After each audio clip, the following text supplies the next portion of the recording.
Welcome back to Eurosport. We are live here in the Le Mans 24 hours. The time is bang on 8 o'clock here in France, 7 o'clock here in France rather, and of course 6 o'clock for you in the UK. Thank you for Martin Haven, Jeremy Shaw and Sam Hancock for the last 2 hours. You've got the new shift in the chair, me, Mark Cole, Damien Faulkner, the unacceptable voice of Irish racing, and Carlton Kirby, the man whose yellow jersey's been left behind this weekend. Not Tour de France time, it's world's best race. I've changed my T-shirt. Oh, sorry, I see what you well, you go away for a brief break and then all hell breaks loose, it seems. The 51 Ferrari, by the way, a lot of you asking what the problem is. In fact, they're asking themselves. It was an alternator issue, so they've had battery trouble, essentially, and it has cost them dear, Mark. Again, a car that should be leading the championship this year, last year's champions, and that 51 AF Corse Ferrari has had all the bad luck this year, Damien. Yeah, I mean, when it rains, it pours. It seems that's the way it goes, and even at the front, when you look at the Toyotas, it's the one in the second of them, if you like, that had tyre trouble there earlier and had to re-pit again. One thing we're blessed with is weather, thank heaven. 3 phases of rain, incidentally, were due to come across the course before fine weather would ensue for the rest of the evening. And we've had 3 phases of rain. One of them hit us extremely hard. One of them kind of nudged us just a little bit and gave us a light drizzle. And the other one missed us completely. And so we are clear of it, apparently. So keep your fingers crossed. There are sharp shadows as the sun starts to set, and we're getting to that point now where the lights will dazzle, and indeed the crowd will be thrilled, you can be sure. Right, however, we're in a slow zone. Yeah, we're in that slow zone. We had that big accident just before we changed shifts. Mark Miller putting the American Proton Porsche off, the car that's run by Alex Job Racing. Of course, this is the car that Lee Keane and Mark were going to have to drive two-handedly because of the illness of Cooper McNeil. So that's rather solved that problem in a very, very unfortunate way. Massive damage to that Porsche. Damien, you know all about that. Radiators all at the front of those cars, and yeah, fortunately I don't know all about damage, but I see where you're going. Yeah, but you drive. Yeah. I mean, you're a Porsche driver. You know what happens when you do that. That was it was quite heavy impact, and we're thinking that he might have gone off in fluid that was dropped by that 91 Porsche. That looked like brake fluid when it exited the pits. To be honest, we spotted it there. That's what we're thinking, speculating at this moment in time. Mark Miller is normally a very safe pair of hands. And so that's what we're... It was Mark's actually first flying lap. Unfortunately, he just had the drive change. Of course, they were doing very, very long stints from what you were saying a little bit earlier on. That's, I suspect, the dirty line we're seeing being used there. Yeah, of course, this is main road when it's not been used for the Le Mans 24, and he took to the hard shoulder there, didn't he? That was Nelson Piquet in the Rebellion there, and of course Nelson making a comeback now in world-class racing after being disgraced at the Singapore Grand Prix.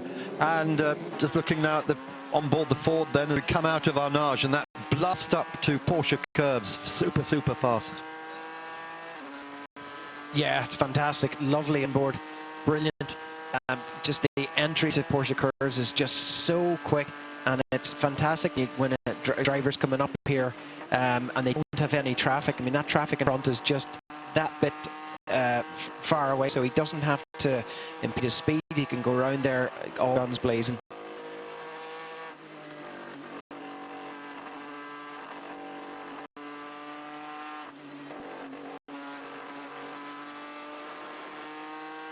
Well, we've got a very special guest coming into the studio, and I'll let Carlton introduce him because he scared the pants off Carlton on Thursday night. And yes, this is the man who's responsible for several changes of underwear, I can tell you. Made me squeak going round this circuit, but I was in safe hands because he's dominated, of course, this circuit on 9 separate occasions. Tom Cruise, it's an absolute pleasure to welcome to my world. Thank you. Was he a good passenger, Tom? Oh, to be honest, he was very good passenger. Yeah. You didn't have to clean the car afterwards, or? No, he was very quiet, and that is exactly what you need of a passenger in that sense. But it was a bit. We had some cars after we were supposed to help instructing. They didn't follow exactly the rules, but they were told not to overtake me, and that's the privilege you have being working with Audi after a long career driving for them. Tom, two-car strategy imposed upon the teams here, Audi, Porsche, of course, and Toyota, and it proves the difficulties that have had today, that there's not much slack out there. It's very, very difficult to kind of make amends for problems which you're bound to get in a 24-hour race. Yeah, it is very hard, and when basically when you're leading and it happens so early in the race, for sure it's a tough setback, and that is the swallowing of that is seems to be Tracy Krohn, surprise. Well, it's Tracy that's just losing a hand at the moment. We've seen a few other drivers as well. The sun, as you can tell as well, even from our commentary position here, Tom, is getting to that point now where it's starting to annoy. Yeah, not quite the drivers yet, but it will be a little bit later when it comes straight in there. It's the reflection on the top of the sun screens. It's a bit later. The sun has to be a bit lower, but certainly it will be annoying going into dusk, into the night. And also at the sunrise tomorrow. There's no doubt, different points, but it's annoying when you suddenly go blind for a few seconds because you're traveling quite some distance in a few seconds blind. Tom, you took over from Jack Ickx as Mr. Le Mans. You won 9 times, 2 times of yours Porsche, once for Bentley, 6 of Audi. We very kindly, yeah. But I will call him Monsieur Le Mans, and then you. Then I'm very, very privileged if you call me Mr. Le Mans. We sort of agreed on that, and I would like it to stay like this. Well, of course, the Vikings came down here to Normandy 1,000 years ago and created havoc, and here you were. So the question people keep asking us, Tom, did you ever dream of maybe winning Le Mans 10 times rather than 9? I think when you commit for Le Mans, and did in 14 after winning with Duval and McNish in the e-tron in 13, with, before the new regulation, that was really a great win, which we didn't celebrate in the manner we could due to the circumstances of that race. In 14, with the new car, the new sort of all the things which is developing further at these days, with the hybrid cars and with the narrow tires, with the little bit higher cockpit, all these things, and with the discipline of saving even more energy and going even fast. That was a great challenge, and I think if we had won that race and we were leading at lunchtime Sunday, until we unfortunately had to change the turbo, at that time I had a little thought of that as well. But it is very important when you go into a race that you put these things away, particularly as you never win anything alone. It's like I've said in the nice teasers I have been asked to make with Eurosport. I have been very privileged to do that, but that is it's about we. It's not about me, and there's no I in team. And basically it's very important that you don't think about personal ambitions to you trying to make 10. But I had the chance after winning the 9th and 13, and I did one more in 14. Yep. It didn't materialize, and absolutely you have to Le Mans from such a broad picture from within the team, from the driver. So I certainly tried, and I had a thought of them. Mark and I have been following you for quite some time. We used to call your races on DTM. I think we spoke about that yes. Before we got out on track. You see some of the difficulties here, which I'm sure you don't miss. This was a bit of bad luck, incidentally, by the way. Some fluid apparently had been dropped just before the 89 car met this barrier. You've given an awful lot of yourself to motorsport, and it's lovely that you are continuing with, albeit an ambassadorial role, but still in a very, very active one. And when it comes to the media as well, it's been a privilege to have you on board, actually. You mentioned that rather modestly, the little teasers that you've been doing, but they look absolutely super. And Mark, I think we need to start worrying. This man could be taken out. No, it's getting too good. He's making a habit of it. No, I'm a rookie. Yeah, but Tom, today on the grid, we were so impressed. You really earned your money in the rain. That was something. If you're not Brad, what did the rest of it say? Don't bother coming in, and that was on the door to Lina's car, I believe. But to Lina's cabin. I told her this morning that I had the privilege of sitting next to him yesterday night, and she just looked at me. Not talking to you anymore. No. It is amazing how Tom, incidentally, for those of you at home, is immensely at home here. Maybe that seems like a silly thing to say, but Tom, you seem inordinately relaxed. But I suspect even as the race was starting, you still got the old feelings back. That old predator started to kick up again. No, sure. I mean, I envy the people going into the race, but that's the time when the feelings take over and you sort of leave the brains behind. So for sure, that time I am very passionate and I would love to go in and have a go. Here we are, Mike. Audi is in, and just looking out where we are position-wise. There we are. It's Ollie Jarvis in at the moment. There we are. Yes, you have to ride your fortune. You know all about that. It's not just about driving, it's just about the skill and indeed the backup.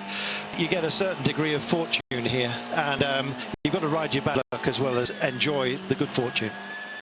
Oh yes, I mean, they have to take advantage of the situation all the time. Strategy changes, like now. I obviously take a stop and under a slow zone, especially when the slow zone goes up through the pit lane. So in a way, that's a gain, depending how much fuel he had on board. Probably not a lot. So I think things like that is always be alert at Le Mans. And at the same time, it is very much a sprint race, but you always have to give yourself an opportunity to say, oof, I might leave a few tenths here, not because it's very bad to lose the car just because you want to gain a few tenths, and you might go off and lose, a heck lot more. Sometimes less is more, essentially. Yeah.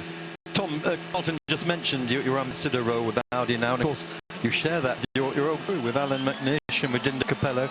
Must be fantastic, the three of you still having another life after racing like that. It's really fantastic, and that's a privilege of working obviously for the best manufacturer in the world as we find it. And you can even add to that Bila Piro and Marco Werner, we met on Wednesday morning in the city center, the square, where the handprint are, and looked at back at old times, and we call it Club de Retraite, and that was pretty nice. And of course, it's good to come here. We still and will ever love the race. Just one last question. It's a conundrum for Audi. 13 lap stints, Toyota managing 14. How are they going to? What's the master plan essentially with one car in the position that it's in? Yeah, it's tough. It's tough. There's no doubt about it. Particularly that we cannot do the same laps can be pretty deciding, as you definitely have to go faster than we do now in that sense. So yes, but Le Mans is all about the night. So you have to see how the car gets in and which rhythm you get in at night with probably another Michelin rubber compound. There's a lot of time to be gained during the night if you look at it positively. On the other side, you can also say you could lose a lot of night. So hopefully that will work in the Audi car's favor, because that's the only car that is in the mix at the very front at the moment. But at the moment they're doing a steady job, and I think they will gain a little bit with their slow zone. You see when they release that. Now you see the Porsche is in as well. The leading. But Porsche. Tom, the other Audi you can still use for data. Still data gathering all the time, eh? Yeah, yes, there's no doubt. But you can't now. They can't have any slip. Yeah. That's for sure. But Audi has always loved challenge, and you get here. Yeah, you only need one car to win for sure. Yeah. But there's no doubt that the tension and the focus is very, very high and intense. Thanks to Tom Christensen. Been a privilege.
Welcome back. Slow zones, 2 of them now on course, and apparently it is due to fluid, which has been causing some sticky moments out there. Great to hear from Tom Christensen, the man, of course, here, an enormous presence, and I don't know how he manages to walk around. I think he must have a false nose, spectacles and moustache, because he can't walk 10 paces without the selfie mob grabbing him. So he does have minders around, and so it was nice of them to share him with us. Are you calling him Groucho? No, he was fantastic. Yeah, he's seeming amazingly relaxed. I know at the top of the race, the nerves, as he mentioned, just kick in. He has that natural sense that the race is about to begin. He also, Damien, knows that it's going to be a tough haul, this, for Audi, quite clearly. The bits are coming through already. Great to hear Tom reminiscing about what he's done, and thank you for answering the question. Damien, you're sounding just like Mark Cole. He didn't go for number 10. That was something, wasn't it? A few things here as well. Happy you're all enjoying yourselves at Le Mans. There's 24 hours of Le Mans. Great commentary, guys. Keep it up. Thank you to all of you. You make our weekend. Who needs Formula 1? Formula what? Yeah, back to Tom Christensen. Yeah, well, let's give him a go, shall we? Go on. Yeah, I mean, what, 9-time winner? 9. I'm sure he can offer a little bit more than just support from this side of the fence. And yeah, I mean, what can you say about Tom Christensen? He's probably one of the greatest drivers of all time, isn't he? I know. Just in sports cars, and he was drivers. And he was my driver yesterday. He was your chauffeur. Yeah. In your mind. Yeah, exactly. In my mind, it was quite outstanding. Yes, for those of you who don't know, I was given the absolute privilege of being taken around on a lap, a pace lap in the pace car. It was the new TT RS 5-cylinder, absolutely remarkable. They managed to squeeze 450 horsepower out of it, and I think Tom used every single one of them, to be honest. He was not sparing them. Well, he needed to, didn't he, Damien, with the Carlton on board? Well, how absolutely cheeky. Were they still underweight? Right, here we are. It wasn't a balance, I can tell you. Porsche in. This is the Mark Lieb car, number 2 car, which at the moment is was lying third when it came into the pits. There's the number 5 Toyota of Ant Davidson. It's the one that hasn't been leading the race. Kobayashi is doing that at the moment in the number 6 car, and they're still continuing to pile on extra lap at every time. And I'm sure Jeremy Shaw later will be able to tell us what that might translate into if they can have extra lap of fuel over 24 hours. Damien, Tom was saying when I mentioned it, it was quite simply just a real tough challenge. The eyes went down, the shoulders just slooped ever so slightly. It could be huge. Is this driving you around yesterday? No, the just challenge? now. He was busy chatting to us while you were having a digestive. Meanwhile, downstairs, John Dodd is still, for the time being, circulating. Yep. So Jeremy's just actually replied to my question. 2 fewer stops. There we are. At the end of the race, which is going to mean a huge amount, because the way to win Le Mans is make the least and the shortest time in the pits. Yeah, time in the pits. That's what they work off. All of these teams, that's what they work off. That is the barometer. If they can, the car with because the performance of these cars are so close, all of them, all right throughout the whole field. Even in GT Pro now, with the Force getting a big cut yesterday. But yeah, so it's time in the pits that has to be absolutely limited, and that's what they measure. Now, we haven't talked much about Audi lately. Joachim Matthias is leading for Porsche at the moment from David Heinemar Hansen for Porsche, but in third place is the Aston Martin of Matthias Lauda, and in fourth is that old warhorse, the Labre Chevrolet Corvette, which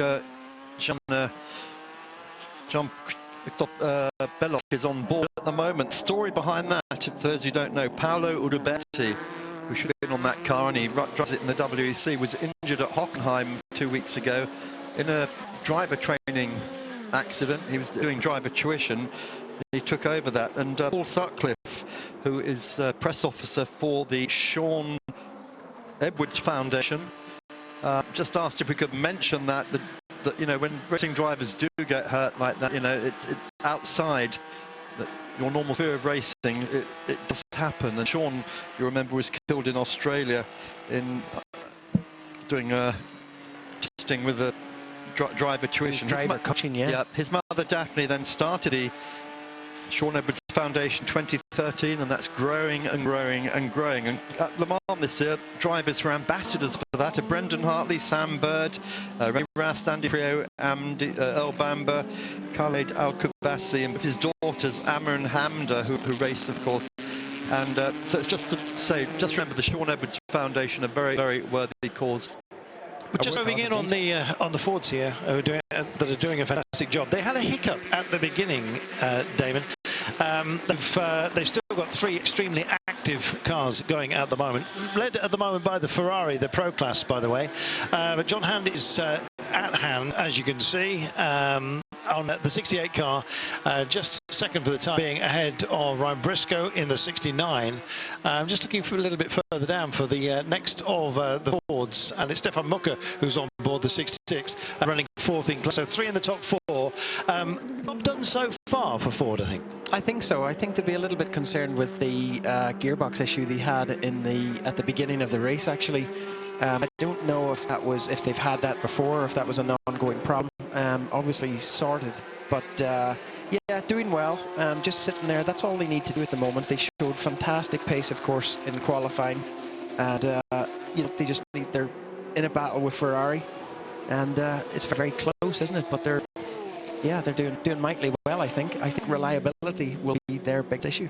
Those looking at the timing screens will notice that we've knocked back about 22 seconds. The reason is we've had a couple of slow zones out there, and so things have, pace-wise, have knocked back just a little. We've had some exceptionally quick laps, and of course I think we may well get quite a few more. The way things are going at the moment, this track virtually dry in all areas, including those in the rumble strips, the little pans that collect water. Just most places, thankfully, now ready to go racing, and that's exactly what we're doing. And of course, as we get into night, Damien, we get the cooler, denser air. It's going to suit all the turbo cars, which include not only the hybrids, but the Fords and Ferraris in GT Pro. That's right, and indeed not even just the turbo cars, but the normally aspirated cars as well. Love the dry, cool air. So, and as we look out of our commentary box here at the moment, we can see the rain in the water pools lying in the inside of the Ford. 28 car taking itself a spin, another pirouette. We've seen a few of them, to be honest. And in fact, I'm not sure if it's Ms. Tattinger who had a couple yesterday. Is it her? I don't know if she's on board at the moment. Oh, that was a close one, wasn't it? Nearly collecting the... Well, there we are. It's the Pegasus racing machine. I think they had 3 spins up to today. Let's just see if who indeed is on board that car. I don't want to besmirch anybody's. And it is Monsieur Streibig. Yeah, taking a big stride, I'm afraid, but the wrong way. It was more of a waltz than a cha-cha. Here we go then. There's Dempsey car as well that looked extremely lively. What's your opinions of the Porsche GTs? Very much at the end of their development, shall we put it. Going to be changed next year, but I'm going to miss them. Well, yeah, they are. Well, in terms of their competitiveness in this race, I mean, they were absolutely nowhere in qualifying like the Corvettes. What were they? 4 seconds plus off, I think. Of course, there was a balanced performance adjustment just yesterday, with including weight, including more fuel. It went their way. Restrictors, it did. It went away from Ford a little bit, away from Ferrari a little bit, and it went with Corvette and Porsche a little bit. And I mean, they're there, aren't they? They're there or thereabouts. Although I still think the straight line speed of the Ford is going to that's going to be tough to beat. I think the great all-out shootout. Sorry, Damien. I just kind of feel that if you're at the end of your development, it's an advantage if it's a race of attrition. And it certainly seems to be that way when you've got mixed conditions. You kind of are set in your mind to handle just about everything out there. It's not that you need to really worry about conditions, because you know what you've got to do to dial into the car. It's not a mystery, is what I'm trying to say. No, absolutely. And Porsches are normally bulletproof, but we saw one of them already in for a radiator change. We're not sure what happened. We're going to go to the pits for an interview. David Sims. Beaky Sims waiting with Liz. Yes, David, it's looking really good at the moment. Are you concerned at all? No, at the moment everything is working to plan regarding tyres, fuel and the pace. So we can double stint the tyres, and the drivers are very happy with the setup. So at the moment, it's looking very positive. So it's obviously a good setup for the dry. Are you afraid of the rain in any way? Is the setup for the rain all right as well? Absolutely, yeah. It's qualifying in the testing here. It rained every day, so we got a really good setup for both dry. Very good. So Biki Singzer, of course, who is very heavily involved in the Ferrari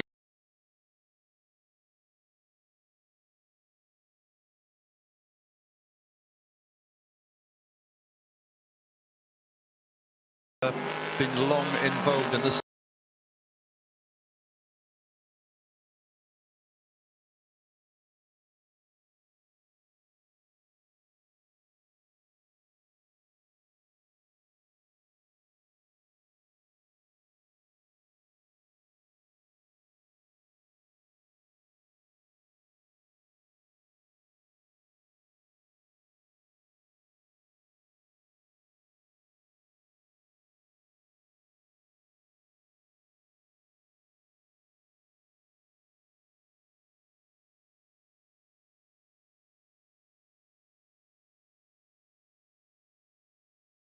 Not going to pleasant. No, it looked like he was just sat there with no damage, but he's going to have a little bit of damage, I think. That's Remy Steinberg, of course, he in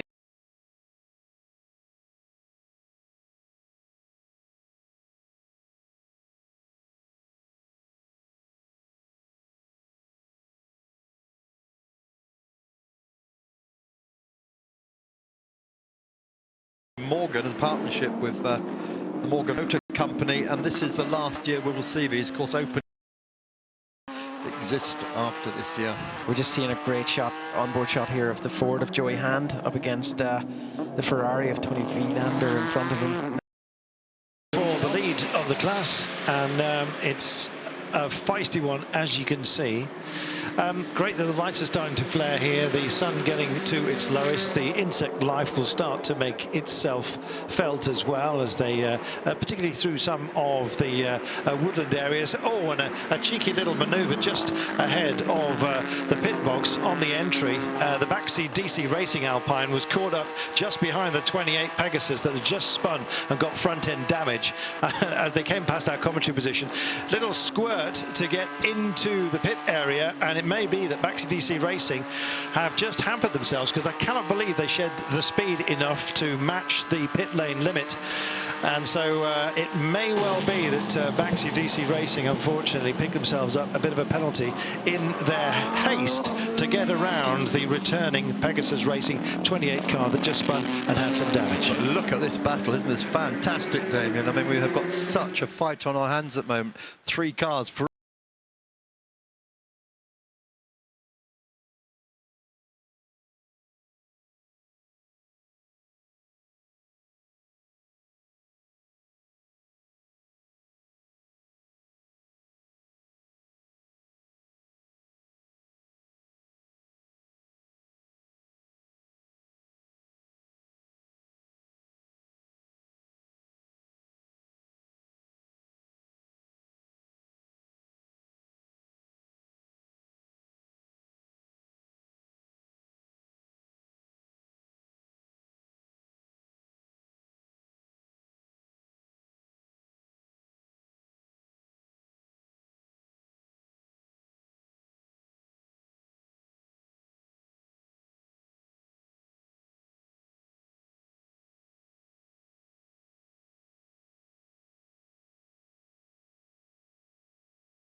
mainly because of a light fuel load, Damon. He stayed on board the car.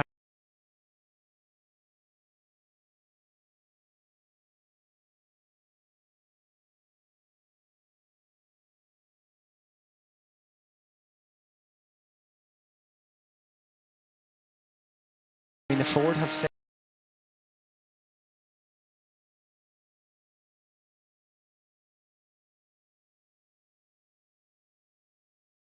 a little bit on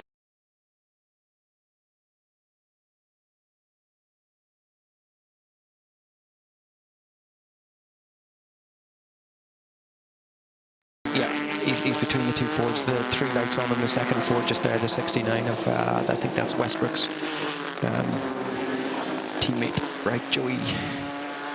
It is, Mark, as right, always. Briscoe, sorry, I beg your pardon. Quite often GT, and that's what we've got right now. Yeah, we make the point, don't we, every year that this is the equivalent of 16 Grand Prix in the F word, 16 Grand Prix. Well,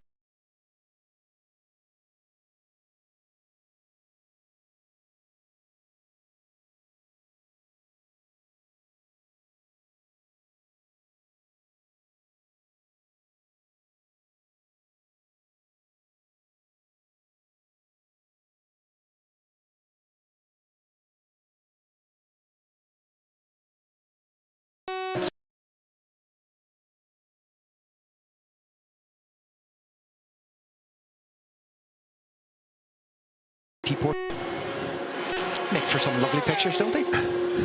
So they do. Shadow's getting extremely long at the moment. It's 19 hours and 25 minutes to go here, and this is how it stacks up in GTM, Mark. right, so it's David Heinemeier Hansson at the moment out front in the Proton Porsche there from Joe Kamataias. He's there in that Porsche Aston Martin, that category. More or less the way they started this race, but it's looking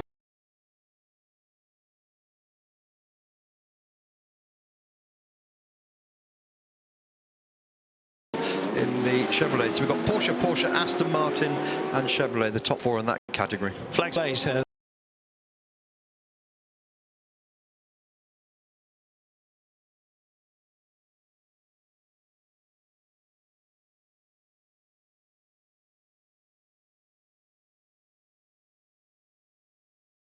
Amateurs is in each of these classes. Further back here, certainly in the GTs. So careful about when they choose to make an overtake. The car in a class of its own, the 84 car, is coming in. Bouvet is joining us in just a few moments' time on pit row.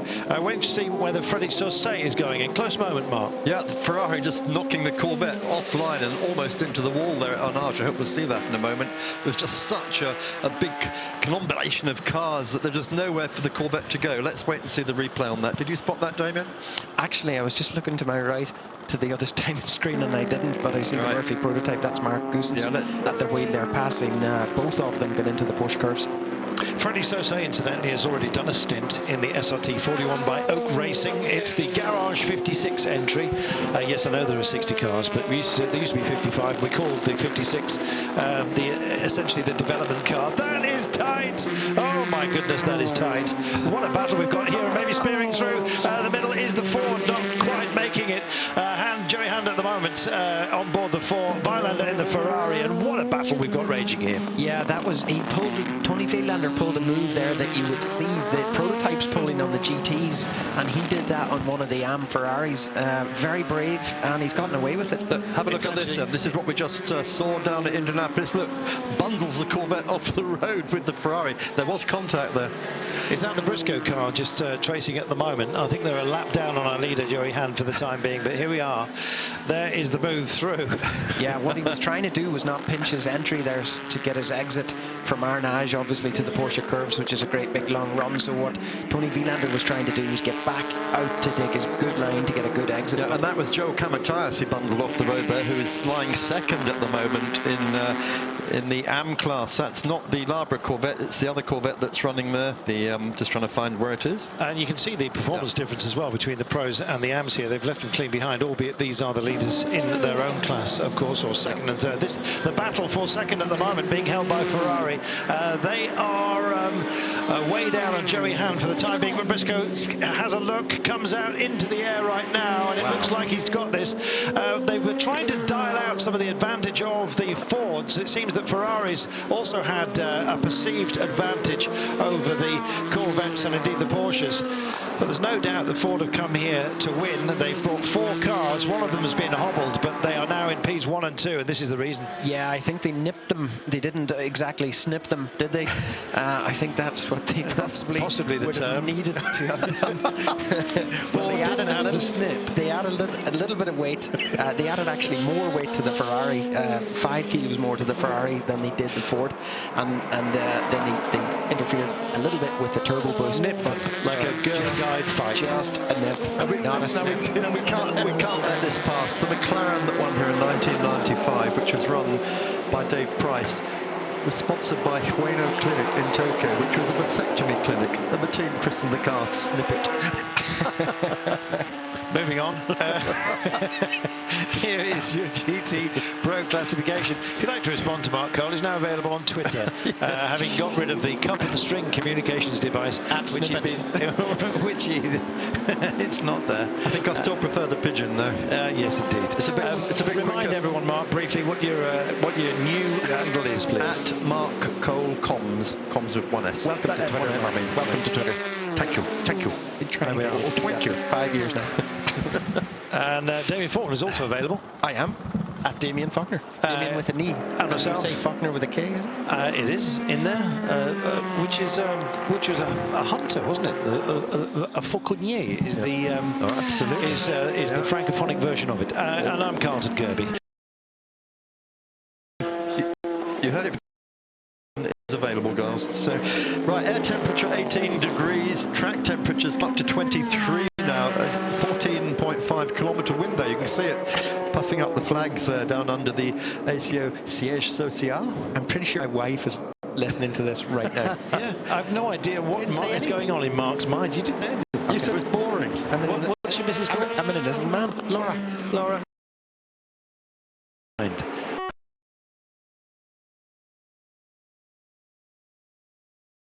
Taken here, and Aston Martin, who've got a performance advantage, but there's one way to shed speed, and that's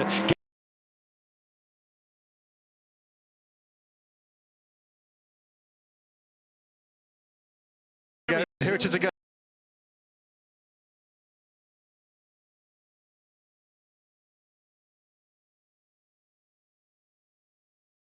been staying there for some. Yeah, that's the third place car in AM, of course. Yeah, that's the exit of the Porsche curbs there. He was just pushed a little bit wide, and then he just chose to sort of... There's not a lot of grip beyond the curb, so he just chose to run it straight through the gravel. And fortunately for him, made it out the other end. Right, we've got some news, Guy, why the 91 Porsche dropped back. I don't know if it was told earlier before we came on air, but stone through the radiator, which dropped it down to 12th in GT Pro. That's the reason that car lost time in the pits.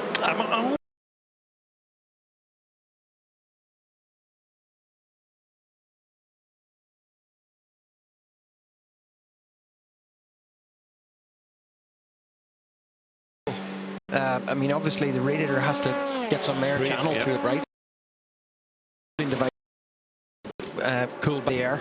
And the speeds that they Cloudstone, it can be at bullet pace, really. Well, of course, and you see so many of these guys going off track. There's so many cars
Rebellion.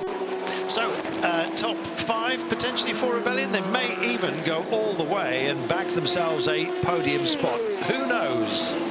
We'll just have to wait and see. They've had two this year already.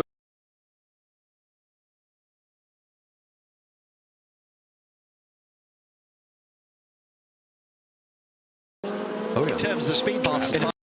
straight line top speed, yeah. Exactly. Explain why, then. Because, well, they've got a certain amount of power. It's something like, what is it, 600 to 700 brake horsepower?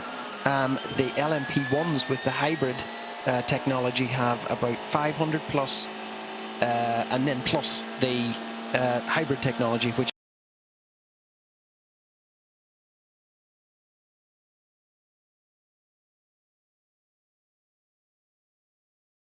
and Porsche, I'm sorry, Toyota and Porsche, Audi have 6 megajoules to use in the course of a lap. So they use that coming out of a slow corner, for example, let's say the first chicane.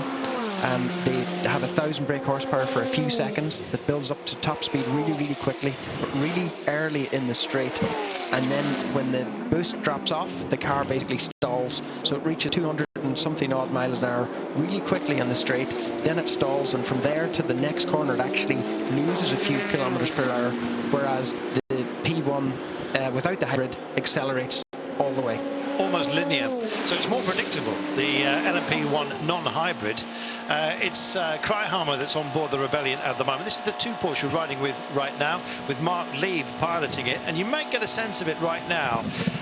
It certainly is confusing, particularly to the P2 guys, who are never quite sure at what phase, Mark, of the retrieval, indeed the boost, the P1 hybrids are at, because when they lose the hybrid drive, they're the same power as a P2 car. Yeah, and of course the other thing that you haven't mentioned is the Rebellions are that much lighter. They're 20 kilos lighter than the hybrid cars. That's equivalent to carrying a Cocker Spaniel on board the car alongside you. And Mark has a Cocker Spaniel. Yeah, who weighs 20 kilos. So to me, that's a very good way of judging these guys. Quite a big Cocker Spaniel. But anyway, the whole point is that these revs are also super slippery, aren't they? And as you've correctly pointed out, Damien, with me, they're turning in 323 kilometers an hour at this moment, which is faster than anyone else out there going through the Indianapolis speed trap. If there is a performance penalty, do you have to swap it for a Jack Russell? I don't know. He's not a hybrid. I think doesn't Jordan Taylor have Fonzie on board the Corvette? He does carry him around. I saw Wayne and Shirley this morning and said, "Is the dog here?" And they said, "Yep." There we are. 19 hours and 10 minutes remaining. We're already getting rather doolally. I can imagine as well that some of those on board some of these quick machines. This is our leader at the moment, by the way. It's Mark Webber. General good guy. He's got the proper hero chin to go with it.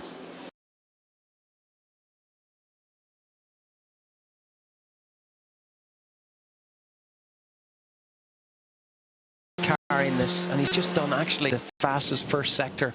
That's the second time he's done that in the last 3 laps, actually. So right, watch him. I think this is going to be your lap record. Sorry, not lap record. Fastest lap for the race so far.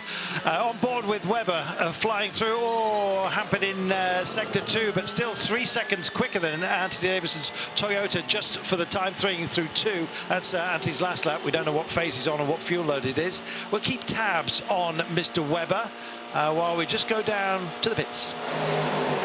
John, to us, things are looking very, very well for you. Anything you could complain about that we don't see?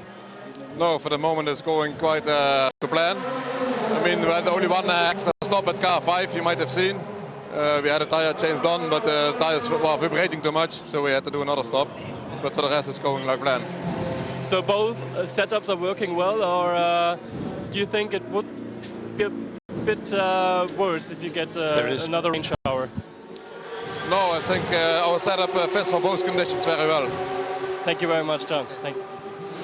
Well, that was the battle for the lead in P2, and I'm afraid coming off worse, the 44 car. Rao, they probably have one, but he's on board. Yeah, Matthew Rao, Londoner, of course. He's a debutant here. Came out of British Formula 3, was vice champion in 2014. No connection, isn't he, with Rao's, which is one of those famous New York restaurants. It's an Italian family. He's an old English family. Mark bidding for a freebie. David, yet more attrition. We're going to see more of this. Yeah, that's the 86 car, golf racing car. I know Ben Barker was on board there earlier. I think that's Michael Wainwright, the team owner, that's on board there right now. Mike Wainwright out of the British GT Championship. Adam Carroll, of course, the other driver along with him and Ben, having trouble restarting that car down at the first chicane. Fastest laps, told you. Mark Webber, he may well have not fastest through sectors 2 and 3, and he's going to be hampered now due to the yellow, but a 3:21.8. He's going. He is indeed. Quickly. And Mark, of course, coming here as reigning world champion, and he just wants this Le Mans win. This is what he really wants on his CV. Yeah, he knows all about fastest laps, doesn't he? With Vettel. Vettel used to always get them all, didn't he? I think. Mostly. So, yeah, nice to get that. That was a pretty unique traffic-free lap at this stage, wasn't it? So on board with the 2 car at the moment, Smart Lead running in 4th place, and why not have just a waspish slow-mo? Yeah, that's fascinating, isn't it? That's a three-blade helicopter. How's that staying up? That is the biggest drone I've ever seen. They thought about drones and then they thought again, especially after some of the drone incidents that have actually dogged us. You know that years ago, for NASCAR, they actually hired the world champion remote control helicopter pilot, and actually flew a rather large camera in those days on the opposite way round. I think it was the start of Daytona. Then the insurance men got involved and said, "You've got to be kidding," and that was the end of that. And in fact, they were right, those insurance men. You've seen various drone incidents. If you just go on YouTube or any other video provider, then you will find that there are plenty of incidents, which means they are pretty dangerous. It's battery life, essentially. That is the problem. They basically can't stay up for terribly long. They get out of range, they get themselves into trouble, and which is why some of our swooping shots down the pit road, incidentally, are all on cables. They're guided. I've got one that's got a return to home mode on it, so it will come back to you. What, even if the battery, what is it, thumbs are lifted if the battery's down, does it? Track's gone completely green again to double yellow. Zone 11 has now gone, and just they're so pleased with themselves. The director, they're showing it again, Carlton. They're obviously following every word you say. Mark Webber then leading overall, having just set fastest lap of the race so far, a 3:21. It's Hirakawa-san for Eureka leading LMP2. It's Jerry Han for Ford leading GTE Pro, and David Heinemar Hansen changed from Aston Martin, of course, to Porsche leading GT Am. Lights are flaring. It's getting dark. It is. It's getting dark. It's getting a little bit cooler, isn't it? And cooler, quicker, everything. Track is rubbering up nicely, isn't it? Well, here we are with Mark Lieb, he's after bragging rights because Webber is, well, he's nailed it with a 3:21.8. We said it was going to get quicker. Explain.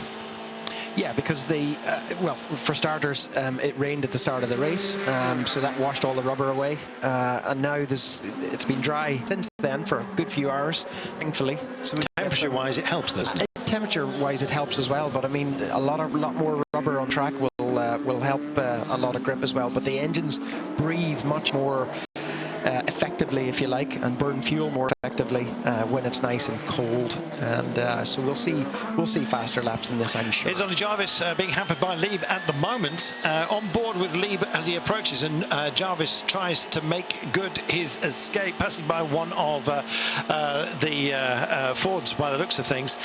Track limits are being almost issued warnings-wise as a constant. Once, okay, twice, starting to think about it, 3 times Marshall's starting to report you, and after that you could soon find yourself on the naughty step, Mark. Well, we're told that if you do it twice, having been warned twice, third time you're in the pits, and that's it. So Mark Webber and in the 7 car further down, Marcel Faster. I think we're just waiting for Marcel Faster to come into the pits, because the Audi mechanics were getting ready down there. Ollie Jarvis made his stop while Tom Walkinshaw was us, so unless he's got a problem, he should be coming. In fact, which car is that? That's just Ollie Jarvis in the number 8 Audi. Why is he back in so quickly?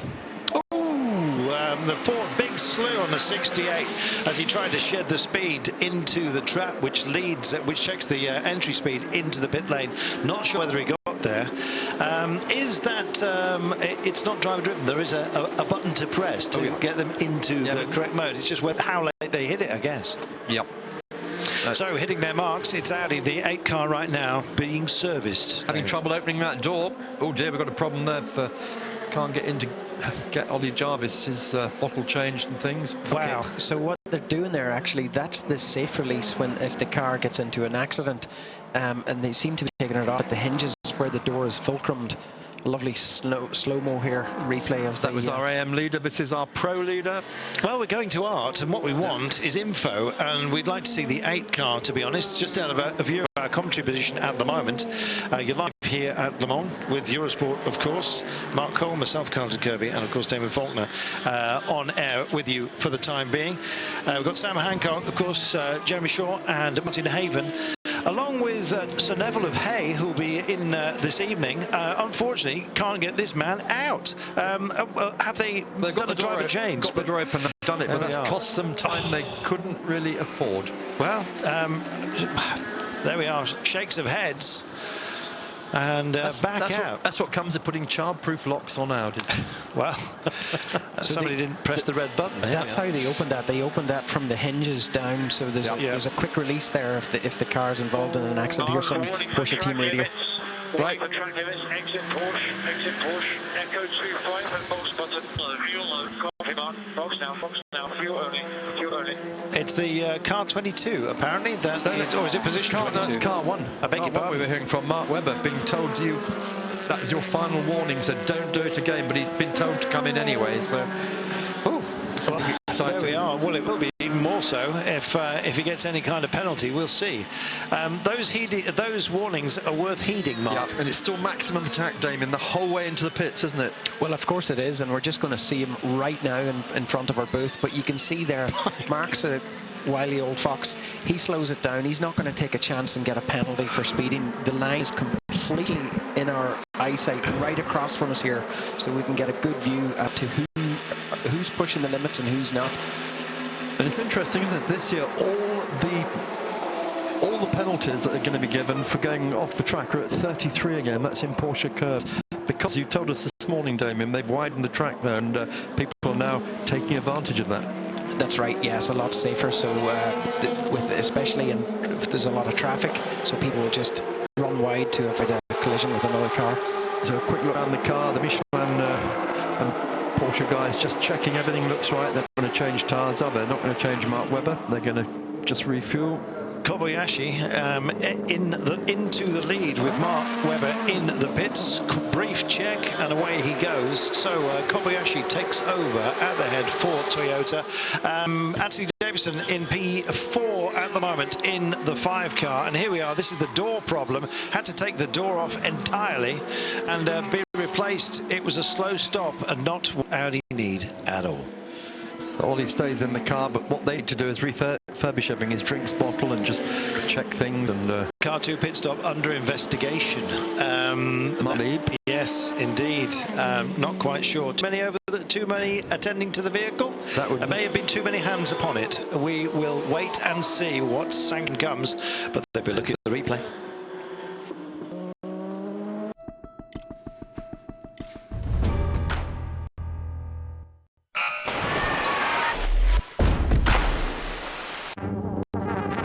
За каждой бутылкой Велкопоповицкий козел безалкогольное мастерство пивоваров, влюбленных в свое дело. Здесь мы вертимся, как белка в колесе. Работаем со вкусом.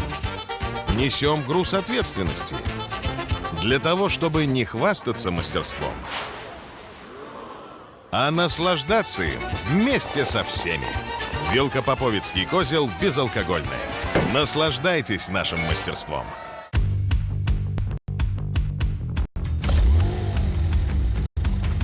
Звучит как спорткар. Дарит чувство спорткара. Маневренный, как спорткар. И герб на нем – свидетельство спорткара. Porsche Macan.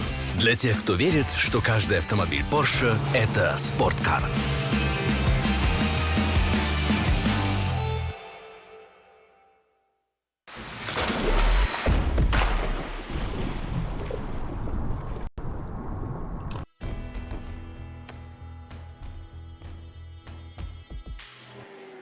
Right up to the last corner.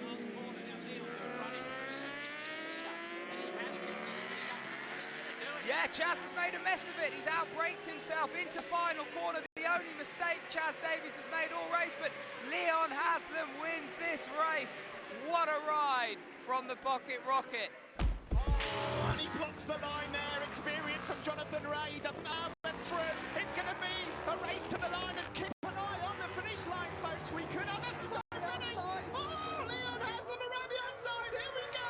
It will be Jonathan Ray that just goes across the line to win the opening race. He's got to go to the inside line. He got past Tom Sykes.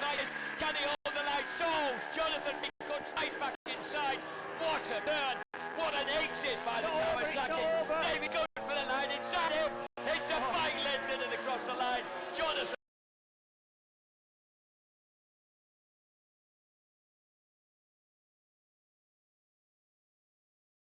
In 2015, he's going to go hot into the heaven again.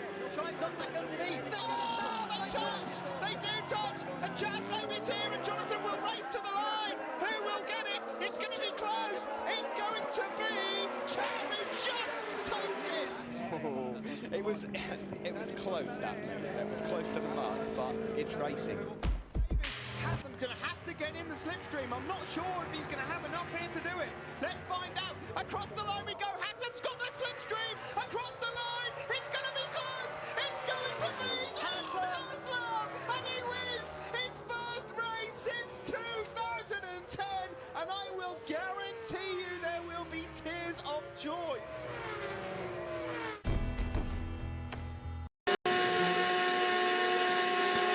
Well, welcome back to Eurosport Live at Le Mans. Here we've just gone past 8 o'clock in the evening. This is Mark Lieb in the number 2 Porsche, who was lying in second place briefly while his teammate Mark Webber made his stop. He just went out before this car came in, but at the moment it's Kobayashi leading for Toyota overall, and it's another Japanese leading LMP2 as well, so that's looking very good for Ryo Hirakawa. He's driving in the Thierry by DDS Racing Oreca, which is entered by Pierre Thierry himself, who drives it along with Matthias Besch, and out comes the number 2 car after a nice trouble-free stop there, Damien.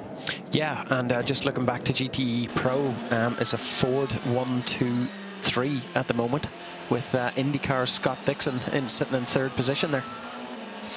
It's great to see Scotty Dixon actually just thriving and doing such a good job. He's entertained us for so many years. I know he's one of Jeremy Shaw's pet drivers. Is that fair to say? Jeremy's kind of nodding. Yeah, that's good. Yes, very, very quick man indeed. It's Joey Hand at the moment, though. Yeah. And Ford, I guess with a 4-car challenge, Mark, something was bound to go wrong, but they're 1, 2 and 3 at the moment in Pro. Yeah, with safety in numbers, of course. So put enough cars in the race. One of them is going to finish, and hopefully one will finish ahead. Joey Hand, I mean, I remember him from his BMW days for a long, long time in America, but he's made the change now and been a very, very good addition to Ford's crew. Stefan Mucker right behind him, and as you say, Dixon in third, and then the other Ford, the one that had the troubles, it's going to spend the whole race trying to catch up into it. I'm not sure exactly where it is at the moment, but it's off our screens on page 3. But here's Chris Hoy then, Sir Chris Hoy, let's get that right. Edinburgh's finest. And Carlton, over to you on that. Multiple Olympic medalist, of course. The man who, if you've ever seen Kieran racing, you will be thrilled by that. It's the only motorsport element of track cycling, incidentally. There's a Derny. I think it's about 35 cc's, and it paces the riders up and then releases them with 3.5 laps to go. And Chris Hoy, absolute master of it. You've got to have some extremely strong legs. He's got a strong head on him as well, as Audi continues just to thread it through the field right now. Just looking at the 7 car, that's Marcel Fassler, by the way, running in 14th place after difficulty earlier on today. Anyway, Chris Hoy is back out and on track, having managed to get some night laps in. Of course, he's turned his attention to motorsport and is prepared to take advice from just about anywhere he can get it, and he's using that advice brilliantly. This is a threading manoeuvre, I think it's fair to say. Bit of dirty line, but honestly, any available Anthony Davidson will take, and he's up into 3rd place at the moment. Yeah, and the reason he chose to do that is because that's where he has maximum boost out of the chicane. So that's where he has 1,000 brake horsepower, almost twice what everybody else in front of him had just there. Yes, Sebastian, things are looking really good for you guys at the moment. Anything you worry about? No, I mean, you know, it's obviously 18 hours to go or 19 hours to go, so things are looking pretty good. The car is quick. The guys have done a great job so far. Dirk took a great start, and then Joey's been putting on some really, really strong stints. He's going to triple stint this one, and then I'll hop in the car after that. But yeah, it's been pretty flawless so far. Your sister car had some problems. Have you guys talked about that as well? No, I mean, yeah, it's just a stupid little problem, you know, just it wouldn't build pressure in the gearbox system, and so you couldn't ship. And they thought they had it fixed this morning, which was already there, and then they didn't, and you know, they couldn't take the start of the race. So very disappointing for the 67 sister car, but it's still 3 standing strong, so hopefully you know, we'll keep it that way. Thank you very much, Sebastian. Thank you. Thank you, Sebastian, and indeed Simon, who's asking the questions. 7 car doing a great job of moving back through the field, currently running in 14th place after some desperate troubles earlier on. Maybe they are behind them now. Sebastian Loeb, incidentally, was, I believe, I'll just ask Mark Cole in a few moments' time. Somebody asked whether the race had ever finished under the safety car, and I think the last time that it did, Sebastian Loeb, I believe, was on board the Peugeot and did not complete the final lap. Said he was waiting up to offer up his congratulations to the winning Audi team at the time. I'll have to repeat that for Mark Cole, who's just come back to us. Mark, quick question for you while you're away. Last time that the race finished under a safety car, was it Sebastian Bourdais, I beg your pardon, I think I said Loeb a few moments ago, was it Sebastian Bourdais that was on board the Peugeot who held it back and didn't complete the final lap when the Audis won? Was that about 2012, something like that? Does that ring a bell? Can't remember. I'd need note of that question, Carl. Consult Oracle. He needs to open the library, essentially. Somebody will tell us. But yes, indeed, it has finished behind the safety car in the past. But let's hope not this time by. And it looks like we're going to be blessed with the weather. It apparently is going to stay fine for much of the rest of the race. Not that we're discounting showers entirely. What about Ford? They come here to celebrate those magnificent wins in the 60s. Every single one of the numbers that they are carrying represents a victory for GT40 back in the 60s. And you're looking at the 66 car at the moment. That's Stefan Mucker. Joey Hand and 68 is leading this class. And a bit of harrying going on as Muga is asked to move to one side. Couldn't quite see who that was that was just going through one of the P2 cars, incidentally. But it's about X-Class. And here is the gentleman that we were all talking about a little bit earlier on. He is a quadruple amputee due to a rather vicious virus, and he is racing here. He's already done a stint. Freddy Saussay, incidentally, and it looks like he's going to be coming back out. Specially adapted car it is, and he's just heading, he will be coming back out. He steers the car with an extension to his right arm, which is the least damaged of his limbs. There is indeed an inflation system underneath the seat, underneath his seat, so if he has an accident and there happens to be a fire, then the car can help him to eject and roll essentially away from the vehicle. So the safety issues have been dealt with. But also Tansu Mbube, who will be driving that car as well, the entire adaptation which has been imposed upon the vehicle, the SRT41 for Freddy Saussay, can be removed and it becomes a regular car. It's an amazing piece of engineering. There are a lot of companies that are involved to make this effort possible, and we salute them. It's Garage 56 essentially. It used to be 55, and the 56 Garage was kind of just tagged on the end, and it was for new technology, and the technology is eminently exchangeable, and that's what makes that that vehicle so special, Mark. Here we are, Ford then, Pride of America here, just refueling, driver changes, and one of the big things about this has been the number of Americans here at Le Mans, and we've got one sitting between us at the moment, John Farb. We're just going to come back to you in a moment. Yeah, we're just going to take ourselves a break, and then we'll be back with John and feast in a moment.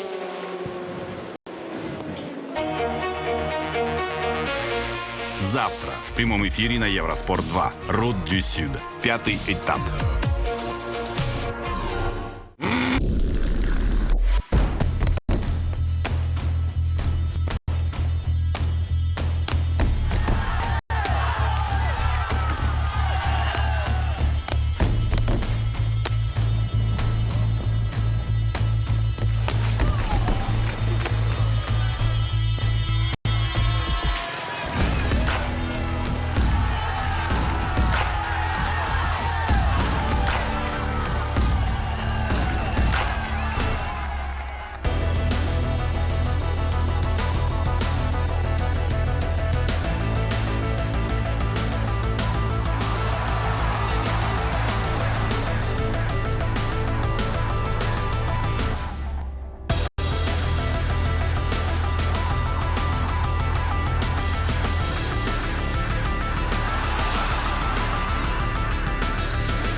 Welcome back to Eurosport Live at Le Mans. It is now nearly 8:15 in the evening. Long shadows appearing here around the circuit, and everything looking good at the moment, with Toyota leading from Porsche and Toyota. We're going down to the pits for a quick interview, then we're going to have one ourselves in the cabin.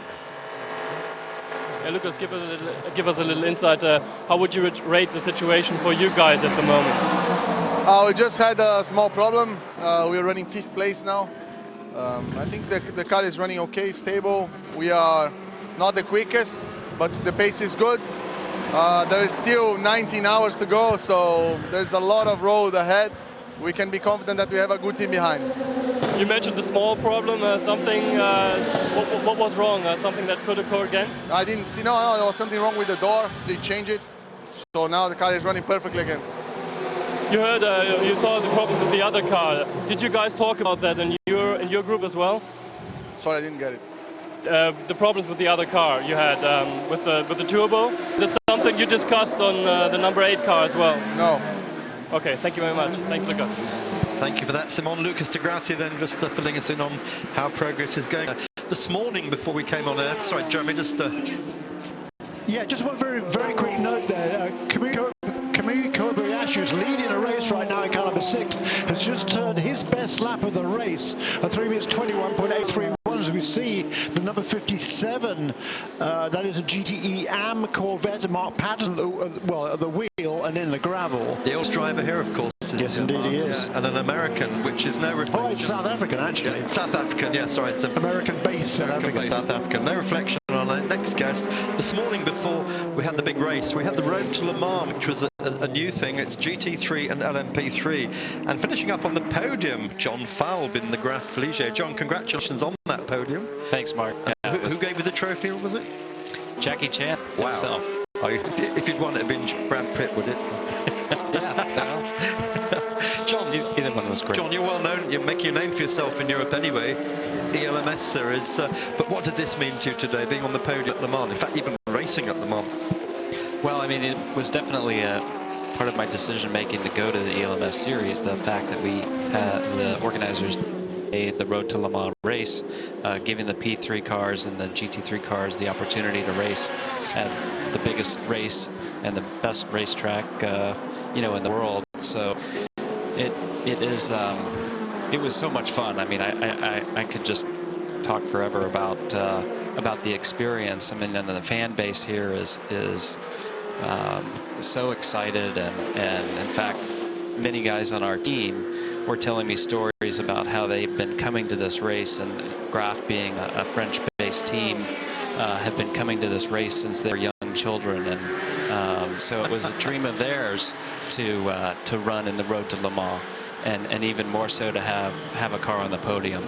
It was a great experience. That's great. I mean, you must look around you, particularly in this race. Look at this. We've got 4 cars abreast. How exciting is that? But you look around you, see you've got all the Fords here, you've got IndyCar drivers, and you've got so many American privateers. Yeah, and that was our race leader there, Mark, forcing his way on the dirt. On the side. Did you get on this red gravel on the side of the road, San John? What does it feel like when you get on there? Well, or did you manage to steer clear of that? Oh, I've done both. The center of the road is quite nice, but that kind of reddish, it's more like bumpy gravel. Yes. Yeah, and it upsets the car quite a bit and kicks up a lot of gravel and dirt, and that's, I think, a good source of punctures as well. Absolutely, and that's exactly the point I was going to make, because that was our race leader who has just turned. I talked about it a few minutes ago. He set his best lap of the race. He's now the fastest lap of the race, a new fastest lap done at 3 minutes 21.445, as we see number 31 car that is currently in the 7th position perhaps. Chris Cumming, the Canadian at the wheel of that car for Extreme Speed Motorsports. He had a spin there as well, so all sorts of dramas here all of a sudden, and we're here seeing on the screen here, prepare for a slow zone at through the here he comes. Well, he comes in the corner, finds 2 slow cars in front of him, doesn't he? Yeah, and then seems to panic a bit, doesn't he, really? Wow. So that was going to be a slow zone. So we're now going to see much slower lap times now for at least a lap or so, while that car hopefully can resume and get back on the field. You can see the cars coming through very, very slowly in the background at just 80 kilometers an hour. He's either struggling to fire it up or find reverse. It's a Ligier, of course, which you drive, but you drive the MP3 version. Yep, yeah, it's been a solid car. I tell you, a lot of people have their doubts about the P3 program, but that is a real race car. We've had several pros on the team testing with us, and Sean Rahal, who I race in the ELMS with. You know, we can't say good things about that car. It's been great, and in fact, we got a little sneak peek at the Ligier P2 car, which you know, a taste of Le Mans, a taste of the podium, and a taste of a P2 Ligier in the 2017 configuration has got me thinking a lot. Race leader pits just while you're saying that. In comes Kobayashi-san, having just set, as Jeremy said, the fastest lap of the race so far, 3:21.4. That's impressive. A bit quicker than you guys this morning. But have you've seen a sneak preview of the LMP2? Have you actually driven an LMP2? Tested it, or? Not a current P2, no. Right. The closest is the FLM09. So, John, just tell us something about your background in the States. Obviously, Jeremy knows you well from the States. Your racing there has all been in GT, or? No, mainly prototypes. In fact, in my early 20s, I road raced motorcycles through California, and that's kind of where I got most of my racing experience. Respect. In early days. At some point, I decided I should probably take a break from that if I wanted to maintain my good track record of health and lack of hospital stays. But yeah, you know, I got started really in prototypes in the Radical, and I did that for a couple years and had success there. And then for the last 2 years, I was driving prototype lights in the IMSA series, development series, and the Masters Championship there both years. Along with some drives. Rear puncture or something broken at the back? Yeah, that was a car. That's the one that spun, wasn't it? Yeah, it looks like maybe his right rear suspension had broken. Yeah.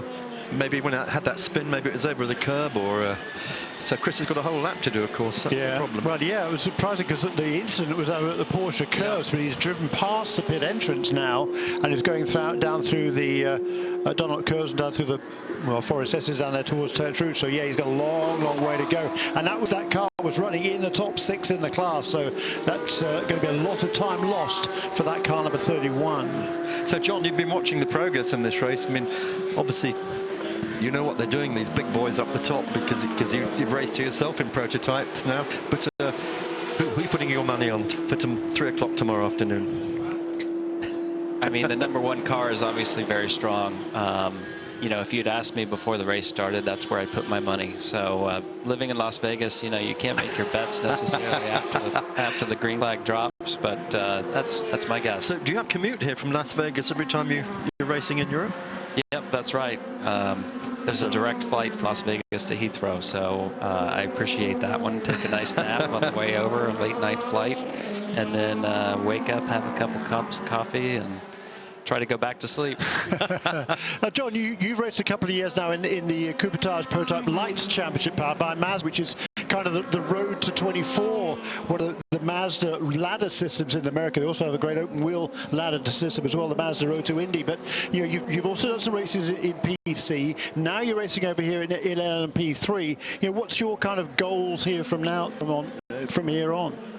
Yeah, I mean, we've been talking a lot about that the last couple of days, given all of the drivers and teams that are here.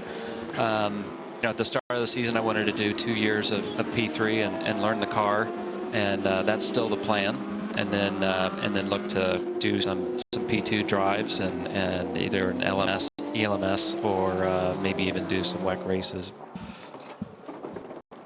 So in comes then the just missed about what's coming in. Oh, this is the Frederic Saussé car. This is the quadruplegic driver just going out. In fact, Jeremy talking about him before the last break. This really has been a story, hasn't it? A guy who's got no legs, no arms, and when he did his 6 laps the other night, they were all back on 4 minutes, which was his target.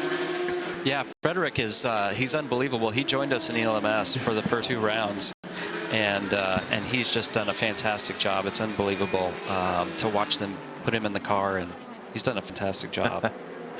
Hey, thank you so much for joining us tonight, and all the best for the rest of your ELMS campaign, and again, congratulations on the podium today. Thank you very much. Cheers. A nice trophy to take home from Le Mans.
Welcome back. Nice to have you on board with us here, along for the ride, and we've got 18.5 hours to go. It's quite remarkable, is it not? Every time you put those numbers in your head, 24 hours of full-on racing, essentially a sprint race.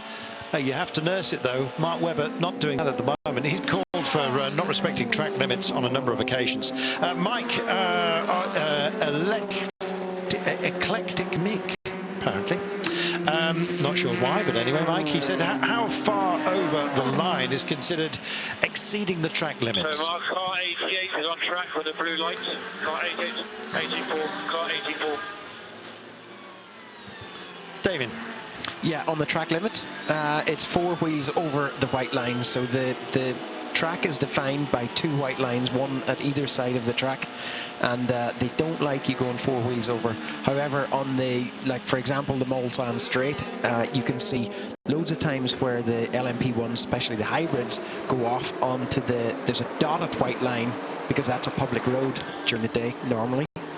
You see them going into the hard shoulder. Now they go in there by choice. They don't really want to go in there, but of course when there's a gaggle of GT cars and even the LMP2s in front of them, and they really have no choice when there's no available lane, because that's the time where they have double the power just when they're coming out of one of the chicanes. Well, just looking at the Signatech Alpine, qualified third quickest, and some issues here. Not quite sure what the issue was, Mark, but slow change for them so far anyway. Oh, just here we go. It's the second placed LMP2 car there, I think, for a scheduled stop. It was indeed. My mistake, I beg your pardon. I thought there was a delay, but black and white warning flag for 38 car, again for abusing track limits, zone 6, extraordinarily specific. And the marshals are the ones that are reporting those cars which are abusing the track limits. Mark Webber did so well. He did so in setting the fastest lap. Not quite sure. His last lap a second slower than Kobayashi, and in fact a 3:21.445 for Kobayashi on lap 81. That was 3 laps ago while you were busy doing your interview. No, we talked about it. Right, we not bad though, eh? Yeah, we've got some more news on Porsche GT, the factory GT cars. This race really is going away from them. We talked about Kevin Estridge's car having a stone through the radiator. Now we're told that Fred Macavicki has lost 12 minutes having the rear left upright replaced due to sheared off drive pegs, Damien. Wow, yeah, that's unusual. You don't often see, both Porsches having such poor luck. But obviously, there's another 18.5 hours to go. It may be going the wrong way for them at the moment, but at least there's a bit of time still to go. Yes, indeed. Just looking at Porsche, they are 1 and 2 in the GT AM class. Kamathias is leading with Al Khabaisi in second place. Terrific for them, to be fair, that a Zion, which is, we mentioned earlier on, is coming to the end of its life, still clearly alive and kicking, Mark. Yep, yes, very much so. That's going to run and run, isn't it? Dunlop Motorsport telling us some of our teams have now quadruple stinted their soft and medium tyres. That's around 3 hours per set. Feedback on the tyres when you can. Feedback on the tyres when you can. Do they do one more stint? I'm not sure. I don't know. High speed stuff is still okay. The low speed stuff, I have less grip for sure. There's a tire thing, but I think we have to wait until the end of the stint to see the comparison. Copy Mark. 5 laps to go on this stint. 5 laps to go. He's asking about tyre longevity, down to the driver, whether it's his call as to what grip levels he's got. He saw as well the insect life. It takes flight about this time. It's when the Swifts come out and the fast vehicles as well, collecting what can only be described as many tens of thousands of little life forms, I'm afraid. They dare not use the wipers at a moment such as this, but visibility, you can understand why they build in so many tear-off strips, and in fact it's insect life that is the most problematic issue, particularly around about this time. Well, absolutely. Also, there's oil and other sorts of fluid that comes up, and bits of rubber that actually bounces off the windscreen and will cause it just a little rubber mark. So all of that sort of stuff. But this particular point in the evening as well, with the sun setting, is particularly difficult. Now, Mark Leeds just been given a warning on screen for not respecting track limits. Guess where? 33. It's Porsche curves again. Eventually, surely, someone's going to be pulled into the... I think they're going to have to. If they really are, they can't... At last it happens. Lead car, LMP2, 26. Will Stevens in the Orica has, in fact, he's been called in. He was leading, he's been called in, he's got a drive-through penalty. And guess what? It's starting to happen. Yeah, that was for refueling of the engine on, nothing to do with pit limits. So the guy who is in zone 33, I think his clipboard is full of crosses next to various vehicles, and they are imposing it. Here we are. Car 26 getting onto his marks. He's sponsored by Bic, I think. What? He's had a close shave, has he? There we are. Mark Webber is our leader for the time being. Kobayashi running in second place. It's Mark Lieb, so it's Porsche, Toyota, Porsche. And Ollie Jarvis has control of the 8 Audi. Update on the other Audi, the 7 car. It's up to 8th place. It just shows you the kind of retrieval pace with a focused team and a determined one as well, Mark. They're making good progress in that second Audi. Yes, they are indeed. We're still watching the 26 car, then the G-Drive car, which of course Will Stevens was parachuted into. Will in Formula 1 last year, so I mentioned that word, Damien, in Formula 1 last year with Manor, and of course then had to come across into sports car racing. He's loving every moment of it, but he has been loaned to G-Drive for this weekend. There's been some changing going on there. That car will have to come back in again and take that penalty for refueling with the engine on. So, not served just for the time being. Kobayashi still with the fastest lap. As we said, that was 4 laps ago. As we actually get into full night, just as we get into full night, some drivers really enjoy it. There are some that actually believe you get more vision at night. It's almost like you're acclimatized to it. And of course, the lights, the illumination here, absolutely sensational. It's the twilight areas going into the night and indeed coming to dawn that can be problematic. Well, absolutely. But on the factory, the lights that they use these days are incredible. They're just beyond belief. They're designed actually in a way that there's no dips or heads. They're just on. They do have a flash system that they can flash and warn drivers that they're about to lap, or indeed about to try and pass, to try and put them off. But Audi have they use some sort of a laser technology, which is really, really good. Almost sounds offensive, but we wish them well with it. Ford leading the Pro class with Hand and Mucker 1 and 2 at the moment. Malajali all over his... Just having a look further down the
Welcome back, Sir Chris Hoy. Well, he's a big peddler, as I'm sure you know. Well, he's managed to fold himself into this vehicle. He's doing a terrific job. 3 minutes and 50 is his average lap time, so about 3-4 seconds down on the class leader, Hirakawa's time, but still doing a fantastic job. Great to see Sir Chris here. Somebody popped into WH Smith and bought him a track day experience for Christmas. I made that bit up, but he did go and have a go at a track day and very much liked it. And he has been a favoured son, I think, ever since then. He has gone on to terrific things. Kind of associated himself with the GT Academy as well. But British GT, LMP3, he's in terrific shape. Superbly enthusiastic and indeed prepared to listen and learn, and he says this is a learning curve, and I guess nowhere more focused than right here. And Toy at the moment, and the 25 car solid top 10 within the LMP2 class. And indeed, it's great to see Sir Chris circulating and doing a great job. Here he is into traffic right now, on board with Sir Chris as we speak. Quick flash of the lights, and through he goes. Great effort, Damien. Yeah, absolutely. Great effort. That's the fantastic Porsche curves that he's just going through at the moment. Unfortunately, just that shot is breaking up, but there's a slower LMP2 that's holding him up there, so he's just going to do the LMP1 thing and drive right around the outside of him. There he is. A great job. I mentioned the fact that he was a multiple medalist, but I used to enjoy him in Kirin racing more than just about anything else. A proper battle, and of course as a result it's a Japanese form of racing, and he's found very much a home with Nissan, and one of their favourite sons, I think it's fair to say, Mark. Yes, very much so. And the Nissan Academy, of course, now its 7th year, and it's been such a successful operation, that hasn't it? Thrown some great champions, but for some reason, Damien, they dumped their champions at the end of last year. The people who won Blancpain Series, 2 of the 3 of them who were there along with Alex Buncombe, they were dropped. And welcome to Le Mans. Well, 24 of course, minutes. Nissan went through a big change, didn't they? I mean, they were here last year in LMP1s, and you know, they stopped that program early as well. And we just saw Darren Cox, who was the Nissan team leader, if you like, and he's also moved up pastures new, so a lot of change in Nissan for this year. Yep, and of course the one thing that's missing is the Nissan LMP1 cars, nor do we have any Nissan GT cars. So of course they haven't built a GTE car as such, but that's made up for with all the engines we got here, which have got the badge of Nissan on them. Yeah, of which there are quite a few, aren't there? In LMP2. Actually, if you're into your Nissans, there is a secret museum.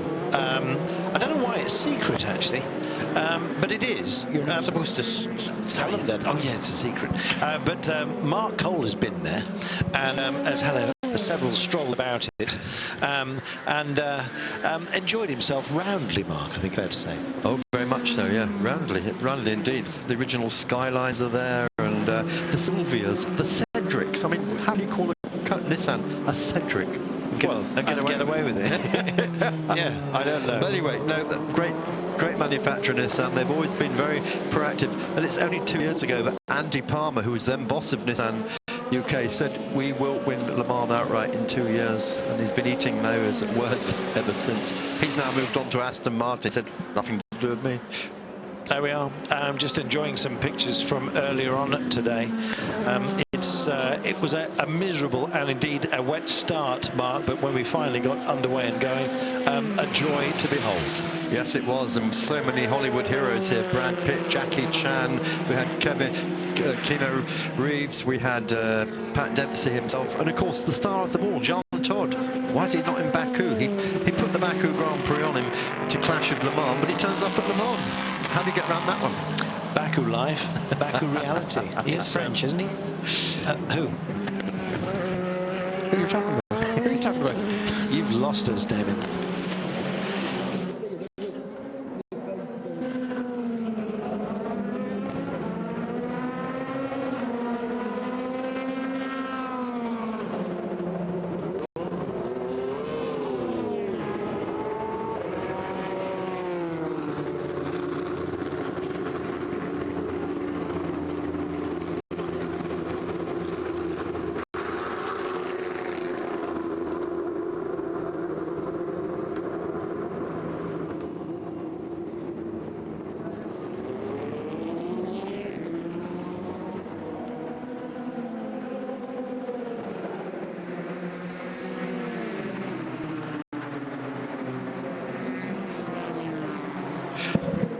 So service for Audi.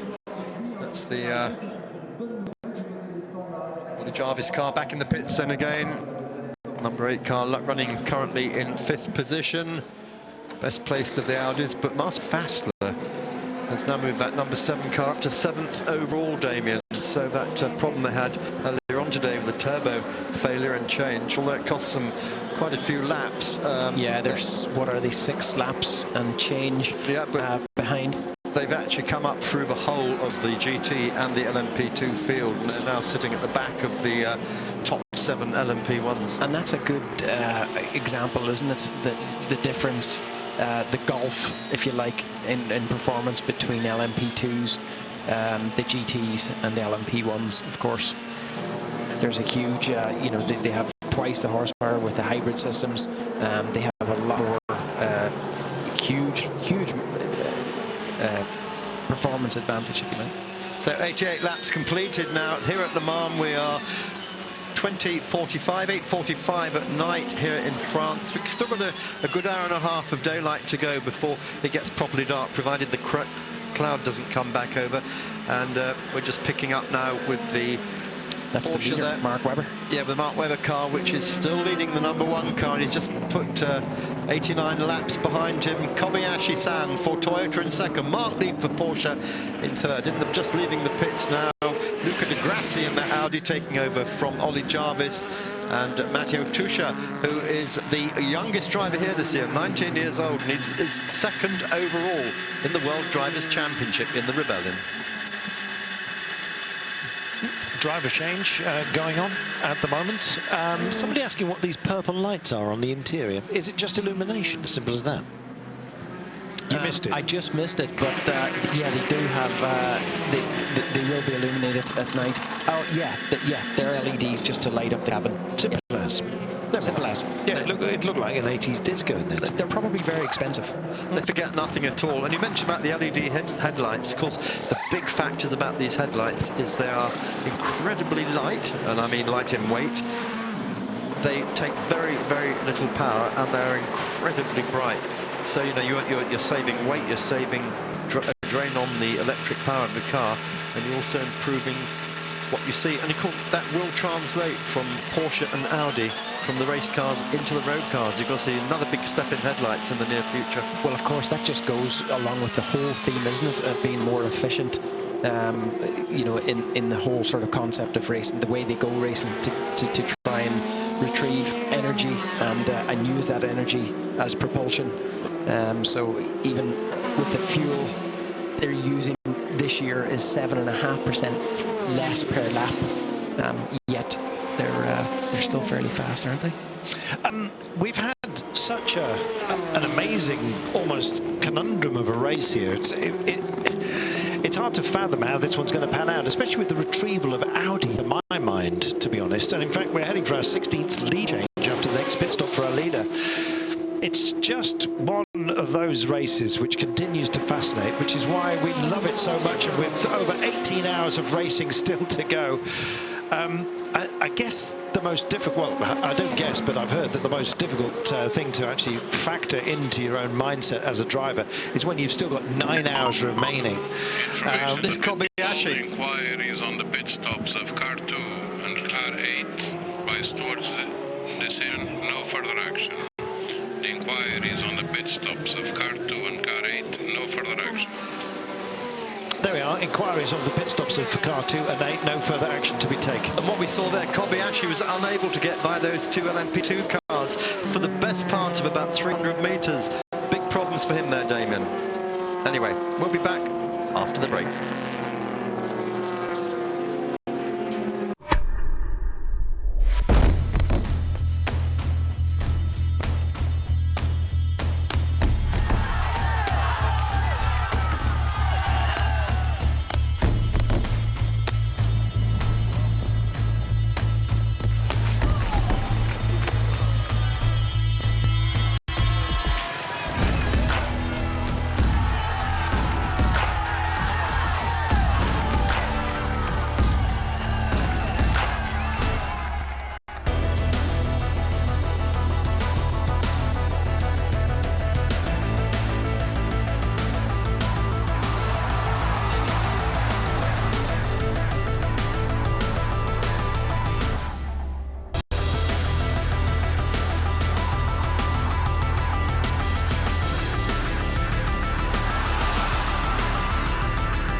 Some of the main contenders for the GT Am have pitted. In fact, just on the outlap right now is Reed in the second placed Porsche, with Al Kabaishi taking over the lead. Aston Martin of Mari Lauda is in third place ahead of the Ferrari of Segal. As far as the pros are concerned, it's Ferrari and Ford. No surprise there, I think you might say. But Ford leading with Joey Hand. Malocelli keeping him honest. Malocelli himself under tremendous pressure from Scott Dixon. Johnson also in the 66 car. So it is busy. That's how it was designed to be. And it's nice to see that there has been a little bit of an equalisation. In fact, Darren Taylor is on his outlap for the Aston Martin, running in 5th place. Nice to see that they are going well. Taylor and the Chevrolet running as well in the top 6, Mark. Yeah, and just while you're looking at that screen there, look at Johnny Adam down there in 33rd place. His first time at Le Mans, his first stint in the Aston, putting in some very, very respectable times. Well done, Johnny, there. Big problems for Kobayashi, race leader just before we went to the break. He was blocked almost the whole of the way down the run to Indianapolis by 2 LMP2 cars. And Damon, he lost 6 seconds on that lap. 3:23 the previous lap, 3:29 just then. He's now back to 3:24. But this is what traffic can do.